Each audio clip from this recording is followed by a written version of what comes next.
ওনাকে অনেক আজকে পর্যন্ত বলতেছি যাই কিন্তু আমি আসতে চাই, তবুও দেখতেছি এদের ম্যানেজমেন্ট এবং এদের গাড়িগুলো, এদের বাজার সব গাড়ির চেয়ে ভালো, এদের প্রেস্টিজ ভালো। যে কারণে এদের পরিচালনার দিকে এদের থেকে ভালো লাগছে। এরা মাসিক দুইটা গাড়ি নামাইছে, এই গাড়িগুলো আমি চালাইছি। আমাকে গাড়ি চালানোর জন্য দিয়েছে, আমি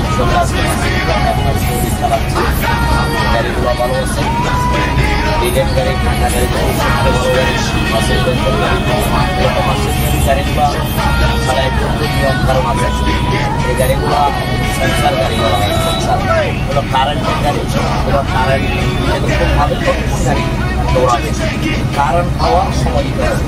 কিন্তু আমাদের বাংলাদেশের এক্সপ্রেস না, তারা তো ওয়ানডে গাড়ির মতো, জাপানি গাড়ির মতো গাড়ি দাবি করতে চায়, দাবি করলে গাড়ি চলে না।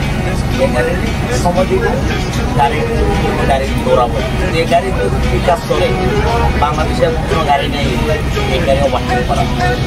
গাড়িটা ভালো, গাড়ির পাঁচজন ভালো, টিকাটা হচ্ছে 5 টাকা, টিকাটা 5 টাকা। এই টিকাটা লাগাইতে গাড়ি ছাড়াই যাবে, যার সমস্যা নাই, চালাই আর ভালো লাগতেছে। আসলে যাত্রীরা যখন আপনার এই বাসে জার্নি করে তাদের মুখের ভাষাটা একটু আপনার মুখ থেকে শুনতে চাচ্ছি। রাত 12:30 আরামবাগ দিয়া করলাম, আমি সকাল 9টায় আমি কক্সবাজার অনেক খুশি। আমার নতুন আমাদের পরিচিত, আমাকে প্রায় কাছে আমার সাথে আমি আইপিএলকে আসার পরে কাছে আমাদের এখানে মনোরঞ্জন চাচ্ছি, আমার কাছে গেছে, খুব খুশি। আমি 6টার সময় চট্টগ্রাম থেকে দিচ্ছি, কক্সবাজার গিয়ে 8টার সময় কক্সবাজার পৌঁছে দিচ্ছি। এলে এরা খুব খুশি। পরিবেশ, আমাদের যে গাড়ি, আমাদের যে হ্যারাসমেন্ট,